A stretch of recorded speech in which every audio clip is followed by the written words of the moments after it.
Hey, what's going on, guys? Welcome to my Instagram live. I'm so glad to see you, and thank you for everybody that showed up the last time we did this a couple days ago. So, as you probably know, this is gonna be on fear. The topic is fear this time. Hi, thanks for the wave. And let me read you this message that I got. I got so many tags and messages of really nice people saying that they enjoyed the live. So thank you so much for hopping on and sending me messages. And I thought this was a great message for us to talk about, because it's all about fear. So basically, this person was asking, how did you overcome the kind of fear, basically, where it says, you suck, go do something else? Rejection or negative feedback is the most normal thing in life, and mostly it's not meant to hurt you. But what if it really does hurt you, like so bad that you'll probably never play again? And so this person was asking my experience with fear. So I want to talk to you a little bit about what happened. A lot of you guys know me from YouTube videos. And when I first started doing YouTube videos, I did like this group of, I think, 10 or 20. And I really needed money, so I did it, and I didn't think it was gonna be a big deal.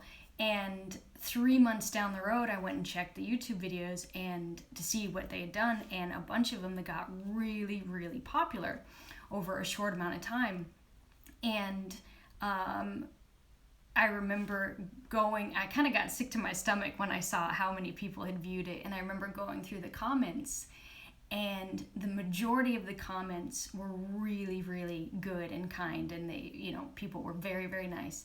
But there was a lot of comments that were very negative and very cruel and bullying. And it was, I was young, I was 28 at the time, and it really hurt my feelings, and it scared me, because that, what this person is talking about in the message of like somebody basically saying you suck. And I had a bunch of people telling me that I sucked and that I was ugly, or talking about my weight or my tattoos or the way that I said things, or how I looked. And it was right there in front of me, one of my biggest fears of not being good enough in the eyes of somebody else. And I'll tell you, it has taken me a long time to deal with that and to come to terms with that. And to be honest, I had a lot of therapy. I'm a sensitive little bean. I'm a very sensitive little person. And to kind of live out your worst fears, especially creatively, when you're putting something out there. And, they're guitar lessons. For me, it was like, why are people so angry at me over guitar lessons that they can leave? They don't have to watch my guitar lessons on YouTube, but they're really angry with me.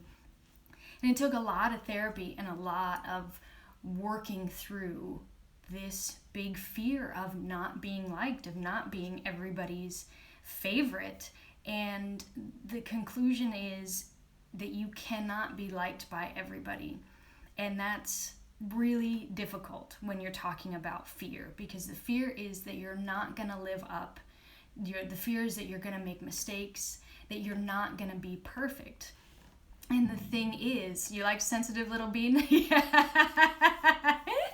It's true. Ask anybody. I'm very sensitive. But the fact is, to deal with the fear, you have to deal with the fact that not everybody's going to like your decisions. Not everybody's going to like the kind of hairstyle you have, the decisions that you make for your life.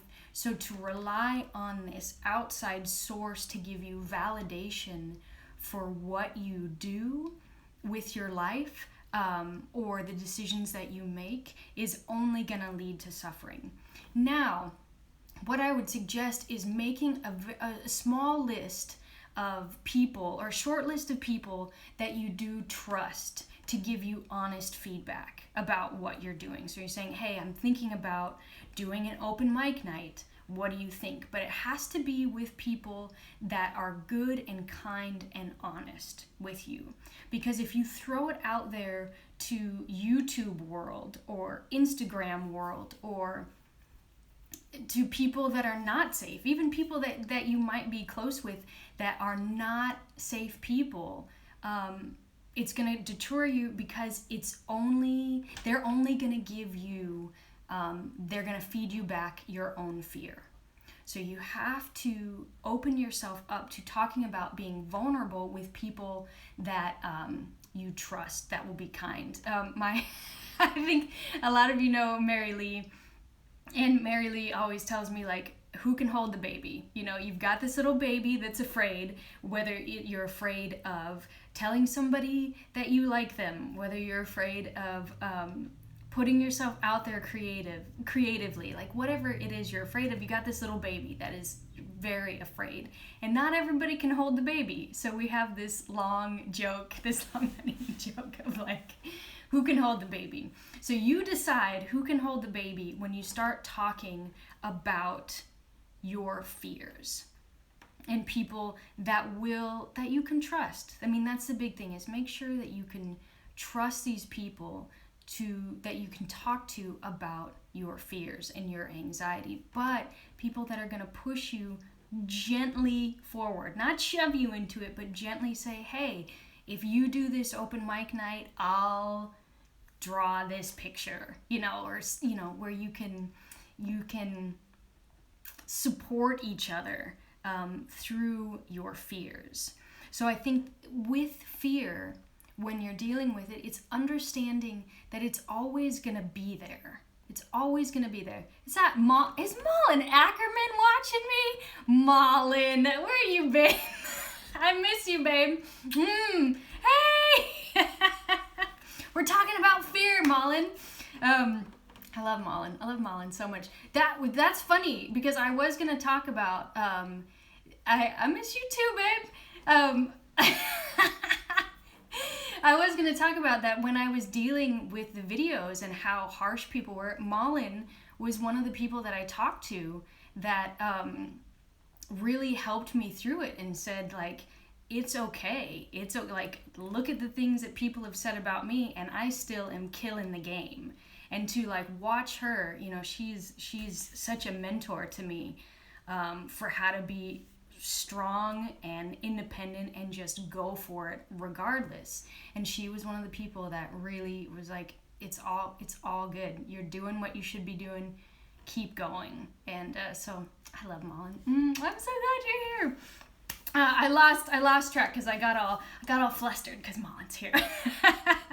Okay, so what I want you to do with fear is I want you to really question where it's coming from, because it's always going to be there. But there's this great book that I love that I got ready for you, Big Magic, and it talks about, look, fear is going to be with you no matter what. And fear is not necessarily a bad thing, but how do you work with it? Is fear the driver in this car on this road trip, or is fear the passenger?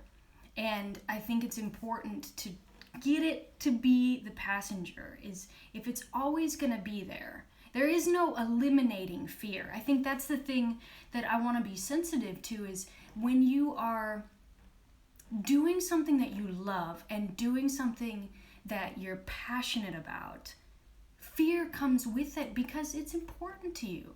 So this idea of overcoming fear, I think is kind of marketing, I think it's kind of nonsense. Because as you push forward, there's going to be more fear. And then you get over that initial fear, and then there's something else. It's almost like a video game. You go to the next level, and you have to deal with your fear at that next level. Then levels 1 through 5 aren't that big of a deal, but what about 6 through 10? So don't put unrealistic expectations on yourself to overcome fear of like, I'm afraid, therefore I'm doing something wrong, or I'm not good enough because I'm still afraid. No, it's okay. It's okay to be afraid, but is fear running your life? Ask yourself the question, is fear running your day? Is it stopping you from doing the things that you really want to pursue? Because then it's in the driver's seat. So we want to say, hey, I think I'm going to drive for a little bit. Don't worry, you can hang out here. Why don't you listen to a podcast here? Why don't you just sit over there and listen to a podcast? And you can speak up whenever you feel like speaking up, but I'm in control of where we go and what we do. So one way that you can kind of combat fear, or get it to sit next to you instead of drive you around, is I want you to go looking for examples of ways that fear has not come into play or people have overcome it. So this idea that like, well, I'm afraid to play guitar. I'm afraid to start learning new chords. I'm afraid to put myself out there. If you say like, look, Jen does it. Jen is afraid constantly. I'm constantly afraid of every show. Every time I go to shoot a video, I'm pretty sure I'm gonna get fired. And I'm serious. This is a real thing. This is not me being dramatic. Every single time, like we talked about the UK, the tour in the UK just a little bit ago. Every single show, I thought this was the last show. I thought I was gonna get fired for not being good enough. But I kept playing the show, and so far I haven't gotten fired. So I want you to see that there are people that are pushing forward and doing it, and use those examples to help you get through of like, well, Jen went out and did a live, and Jen was scared of doing an Instagram live. So Jen got through that fear. Or find examples of people that you admire, whether it be celebrities or whether it be people in your close-knit community of like, look what they're doing to overcome fear and to question the fear. And then it takes the air out of it. Like when you stop running from it, because that's the thing, we're running like, oh, I'm gonna get away from you, I don't know, la, la, la, la, la. It makes it so much bigger than it really is. And then you turn around and say, what do you have to tell me? You're afraid I'm gonna make a mistake. Well, guess what? I'm gonna make mistakes. I make mistakes all the time. So can I deal with that? Can I understand that fear is gonna come with making a mistake? You make a mistake, nobody dies. Unless you're a doctor. Like, okay, then maybe people will die. But when it comes to what we're doing here, when it comes to acting or music or art, nobody's gonna get hurt if you make a mistake. And I heard this thing the other day that I thought was really important. It's not about getting it right, it's just about doing it. So we have the action, the experience, and then learning from the experience. And then from that, you change. But a lot of the times with fear, it keeps us from doing anything because we project what we think is going to happen, and then we close off and our world becomes small because we say, I don't want to do this open mic because I'm afraid I'm going to make a mistake. I'm afraid nobody's going to like me. I'm afraid I'm going to be laughed at. Whatever we tell ourselves, then we don't have the experience, then we don't have the opportunity to learn from it. And I think that's the really important thing, is you have to go through the opportunity, or you have to go through the experience to get the opportunity to learn and to change. And that's really, really important. One thing that I told somebody that I would mention was, Ellen, I told Ellen I would mention this, is one of my favorite scenes about fear is in Finding Nemo. When there's all these like bubbles. Remember when he goes to like Mount Wanahakalugi, and you know they're initiating him into the tank, and he's really afraid, and all this like dark music is playing, and this dark setting, and they're like, go, you know, go, and then he's like, okay, he gets ready, boom, he flies through the bubbles with no resistance, right? No resistance whatsoever. Yeah, the ring of fire. And he goes through the resistance, and it's nothing. And that's what fear is. It's all this like stuff in the background, and right here, just like, don't do it. You're not good enough. You're not worthy. You're not this. You're not that. Oh, all these things are going to happen. And then you walk through the door, and you're like, oh, I just walked through the door. Like, yes, I'm shaking. Yes, my heart is beating fast. But I just walked through the door, and it wasn't that big of a deal. What's the big deal is the anticipation of it. And I was talking to my friend yesterday. She's afraid of flying, and she thinks about like leading up to it, like 3 months ahead of time, 3 or 4 months ahead of time, of how miserable it's gonna be when she's flying. And then she's flying, and it's not a great time, but it's not that bad. But so it's all this stuff leading up to it that stops you.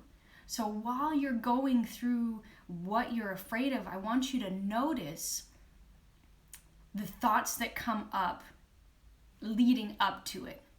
And see, and really question, is that true? Is that true? Is that really what's going to happen? Am I going to lose all my friends?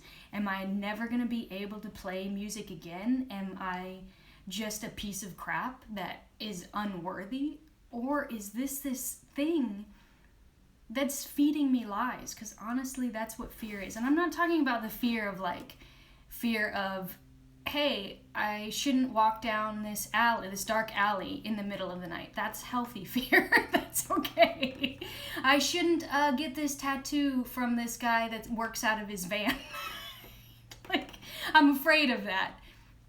Then you should be afraid. I'm talking about that fear that keeps you from doing what you love. So what I'd really like you to do this week, your homework for this week or for this session, is I want you to talk to somebody. I want you to talk to somebody that can hold the baby, that's very safe, and I want you to make a pact with them and set a goal for a fear that you're going to try to walk through this week. And so then you can both hold each other accountable. So for instance, I'm putting myself out there.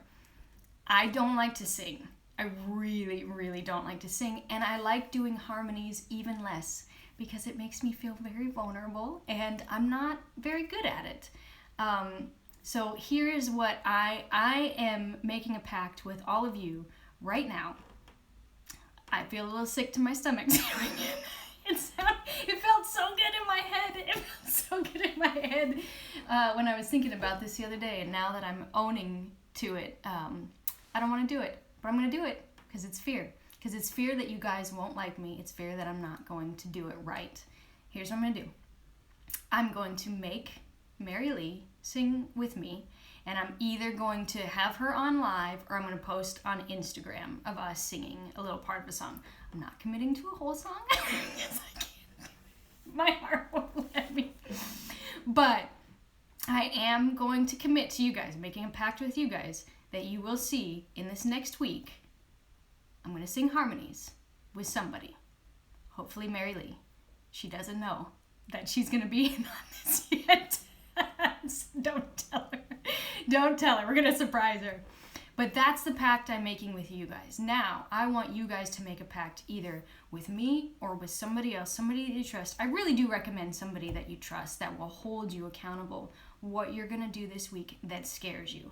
Even if it's just a little teeny tiny thing that scares you, go after that and hold each other accountable and support each other to go through this together. It's really, really important.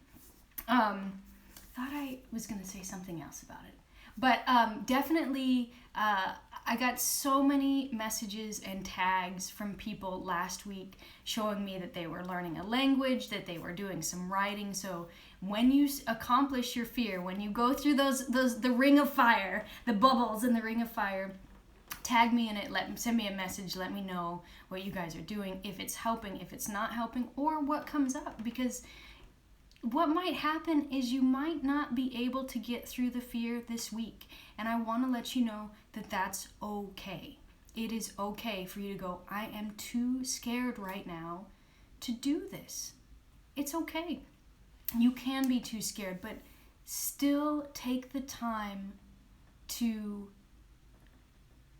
question it. Even if you're not ready to put yourself out there this week or this month or this year, I want you to question why. But it is okay if you can't. So don't use these as a way to diminish where you're at in the moment of like, well, I couldn't do it this week. See, I'm never going to be able to do it.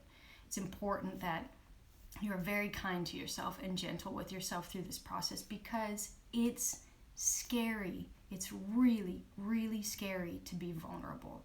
But vulnerability opens you up to the world and to experiences that you would never, ever, ever dream of. And that's what I want for you guys, and that's what I want for myself. If I didn't open myself up and play and do these things, I wouldn't have these interactions. I wouldn't have these job opportunities.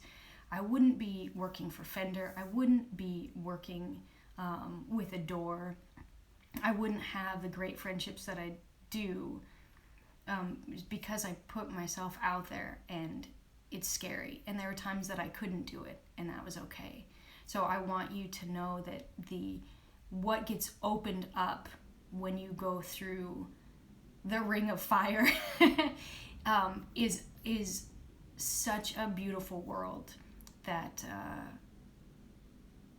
I would have never expected. And it comes with making sacrifices, and it comes with some very hard decisions, but it's beautiful. So I want you to go for it this week. I want you to be gentle with yourself. I want you to push yourself, and I want you to see what happens and then let me know. The last thing is that all of these lives are going up on YouTube. So if you just search my name and Instagram live on YouTube, I'm putting all of them up so you have access to them after the fact. So it's not just 24 hours of this where you can only see this magic. You can see it whenever you want because of technology, because I'm egotistical. That's a little bit true. Kind of not true. A little bit true. But I hope this was helpful, and let me know what you think. Let me know what happens, and I think that's it. Oh, and if you have any other topics that you want me to talk about, then message me that as well. Thank you so much for joining today and for everything and all the support. I love you guys, and I would not be here without you. So I'll talk to you soon. Bye.